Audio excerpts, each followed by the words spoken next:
Hello people of YouTube, hope you're all doing well. Wanted to make a quick video on, on the 500i. Let me grab it.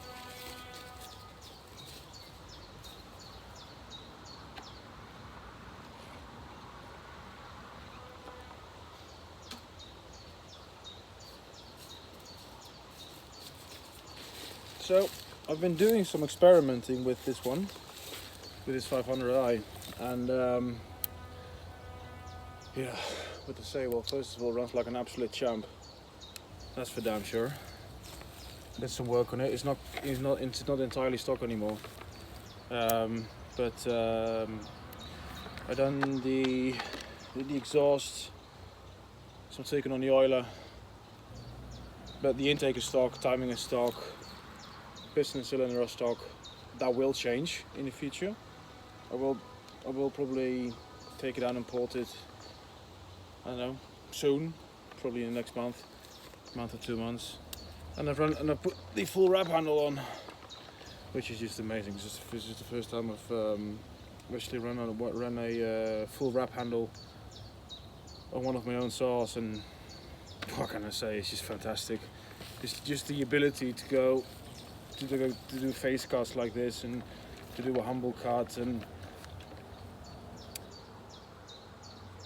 I know it just makes life quite a lot easier. So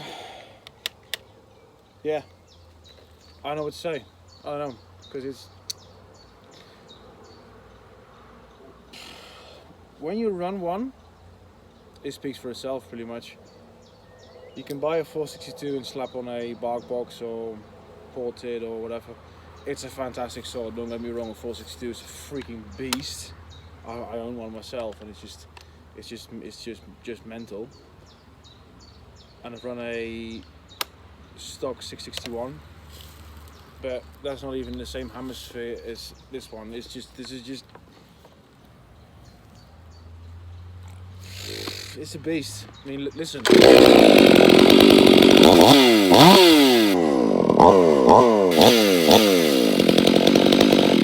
Throttle response is just so insanely direct, and of course the whole saw wakes up once you slap on a different exhaust, and I built this exhaust myself. But I'm pretty sure if you slap on a bark box from Gordy, from West Coast Saw, it's gonna be the same. But I don't know, it just speaks for itself. And looking back with the knowledge I've got now, if I have to go all the way back, purchase my first saws. Back when did I purchase my first saw? Back in 2019. Yeah, 2019. Yes, it's an expensive saw, and yes, I will still buy my first little saws to gain experience, which in my opinion you definitely need before you purchase a big saw. I'm gonna start running a big saw. I've never run a saw before. When I bought a saw in 2019, so I bought a MS170, then which I ran quite a bit, then a 261, which I ran quite a bit, then a 462, and then this one, and in between I got some other project saws, 200Ts and 362, 661, 201, 880, but I sold the 880, and another 462 which I sold, another 500i which I sold. I didn't even run the 500i at all, not at all, just got it, built it, and then sent it off. Actually just fixed it up, didn't even build it, didn't do any modifications. But all of the type of saw that I just said, I ran, and I've even got some experience on Huskies, but still nothing comes close to the 500i. And I get the whole vibe, which especially Buckenbury Ray recently has run quite a lot on the 500i. Haneke owns one or two actually, I don't know, but he likes it.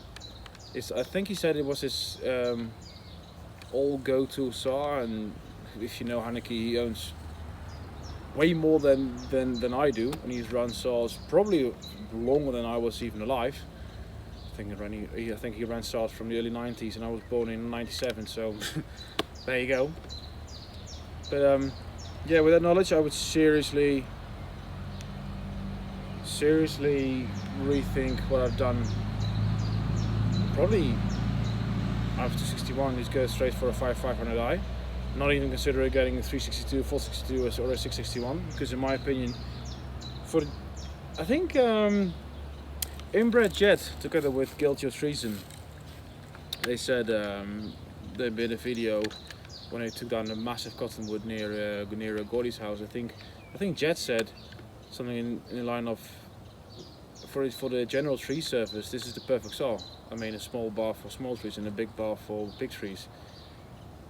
I agree completely. Is it a good saw to start on? No, because it's a freaking monster. And if you never run a saw before and you got it on a 500i, the chance of you getting yourself into an accident are pretty big. But if you've got experience, you know your stuff, you need to get your certifications, qualifications, whatever, and you're looking into getting a big saw. For example, if you've got plenty of experience running a 261 or a 562, I think the same number for a Husky, then I see absolutely no reason why you should seriously consider getting one of these. Build it and then get after it. I mean, I'm not done with this saw because the intake is just junk. The filtration system from STIHL is just junk. That will change. Probably poured it. I did pour another 500i, but I just slapped on my own handle on this one because this is actually my saw. I slapped on this handle on that 500i to run it. So it changes a lot. But I'm massively impressed. Yes, it's a scary saw, especially if you sharpen up your chain properly. It's pretty terrifying. Well, terrifying is not the right word, but it's just, it will wake you up, and it will definitely yeah, it will definitely teach you a lesson if you're not sharp enough, if you're not focused. So enough rambling. I think it's time to run it, and yeah, so you can all get some,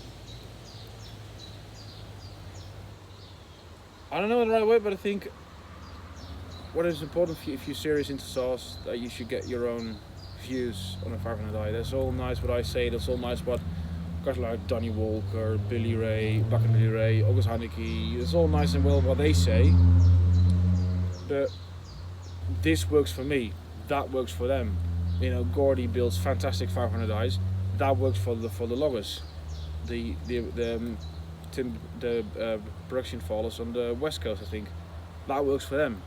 It may not work for you. So before purchasing one, I would, if you can, run one stock, modified if possible, get your own conclusions, and then go from there.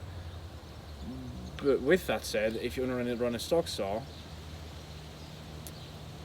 it doesn't need the stock 500 is here, and the modified is like here, so it's insane. It will outdo a 661 stock 660 a stock 661 any day of the week. So enough rambling.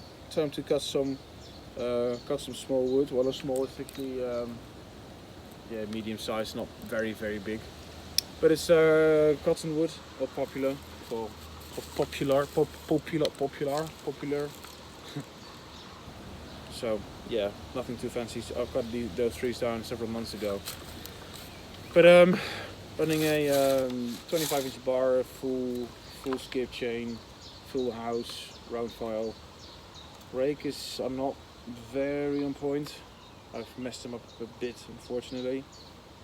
But grind is still okay. Just the rakers are not all set up okay. But they can go more aggressive, and they will even change the saw even more, because the 500R, let's just put it this way: if you sharpen a saw for a 462 compared to the 500i, you can go more aggressive with the rakes on a 500i, because the 500i likes to just dig in. I haven't got the bar spikes on this yet, or the dogs, what some people call them, but I can understand why dogs compare with an aggressive chain is something that definitely works on this type of wood. I mean, oak, yes, but softwood is just like when you go aggressive and you know what you're doing. You're not go bob bob.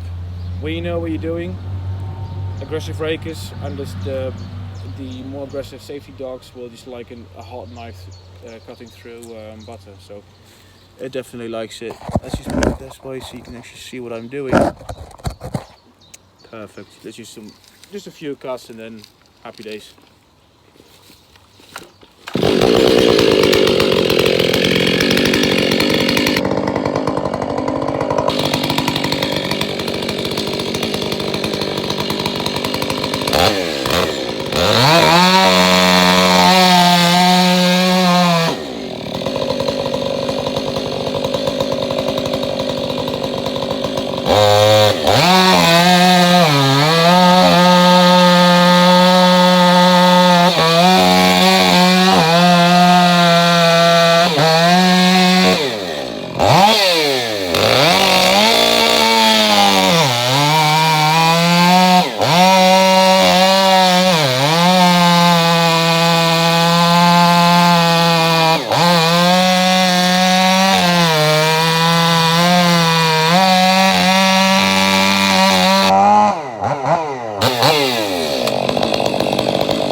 I think Bucken said that once with the full stroking of the 500i. Near the end of the cut, you can hear that bleh, bleh, that like rattling sound. That's full stroking, and that's pretty annoying. And a more aggressive chain will solve that problem, kind of, from my experience, but not entirely. I think porting and intake solve that problem further.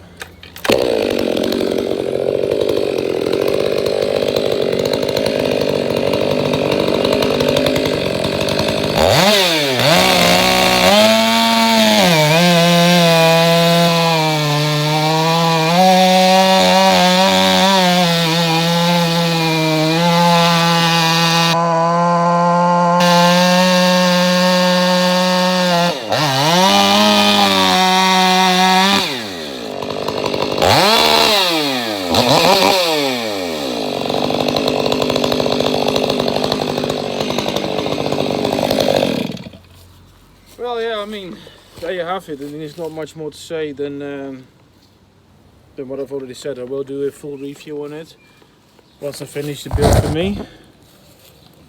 But yeah, I hope you like it. But there you have it. It's just a monster. So I hope you enjoyed this video. See you on the next one.